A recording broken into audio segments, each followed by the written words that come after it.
നമുക്ക് വേണ്ടപ്പെട്ട ആരാ ഇപ്പൊ പ്രേമിക്കുന്നേ? ശാരിക.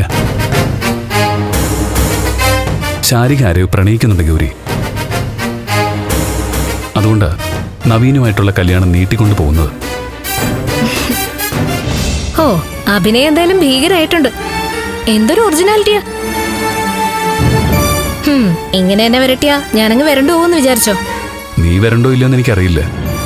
പക്ഷേ ശാരിക ഇത് പറയുമ്പോ ഞാൻ വരണ്ടു.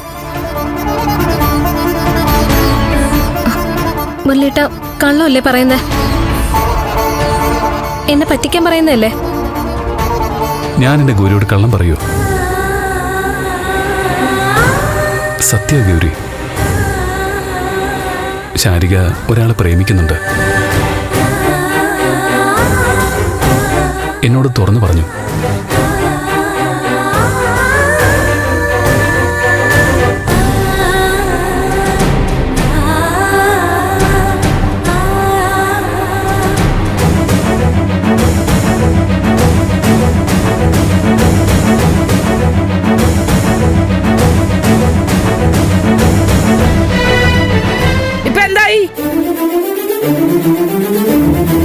ഇപ്പൊ ഞാൻ പറഞ്ഞത് എന്തായി?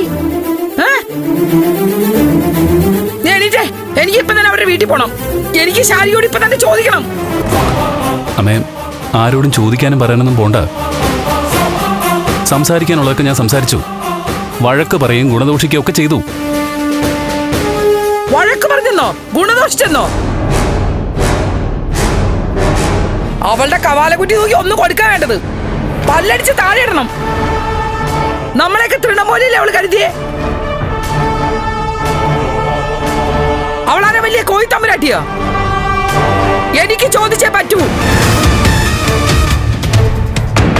അവളെ എവനെ വേണി പ്രേമിച്ചോട്ടെ, പക്ഷെ നമ്മളെ വെറും മണ്ടന്മാരാക്കി.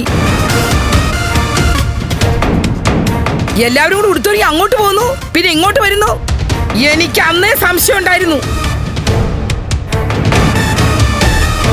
കാള വാരി വെക്കുന്ന എന്തിനാന്ന് നമുക്കറിഞ്ഞൂടെ? കള്ളി, കരിങ്കള്ളി. ഒന്ന് നിർത്തമ്മേ. ഞാൻ നിർത്താം. ചെറുക്കനായിട്ടേ നിങ്ങളെ കഴിഞ്ഞ ബന്ധം എനിക്കുള്ളൂ. കെട്ടുവോ കെട്ടാതിരിക്കോ ഒക്കെ നിങ്ങളായിട്ട് അങ്ങ് തീരുമാനിച്ചോ. പക്ഷെ മറ്റുള്ളവരെ പറ്റിച്ചില്ലേ? അങ്ങനെ ഞാനും പറ്റിക്കപ്പെട്ടു പോയി. അതെനിക്ക് അവളോട് ചോദിക്കണം. ചോദിച്ചേ പറ്റൂ.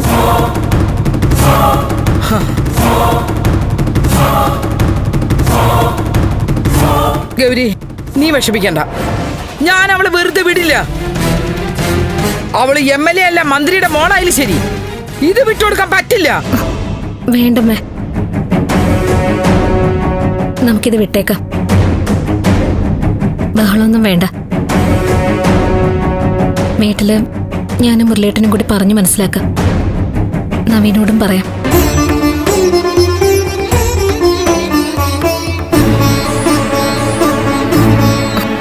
മുരളിയേട്ടാ, ദേവികയും നന്ദനും ഒക്കെ നമ്മളും ഒക്കെ കൂടെയുള്ള ബന്ധം വെച്ചാ ഞാനിത് മുന്നോട്ട് കൊണ്ടുപോയത്. അമ്മ പറഞ്ഞതുപോലെ എനിക്കും ചെറിയൊരു സംശയം ഉണ്ടായിരുന്നു. എന്നാലും ഇങ്ങനെ ഞാൻ പ്രതീക്ഷിച്ചില്ല. ഇനിയും അവള് കണ്ടുപിടിച്ച ആളിനെ തന്നെ അവള് വിവാഹം കഴിക്കട്ടെ.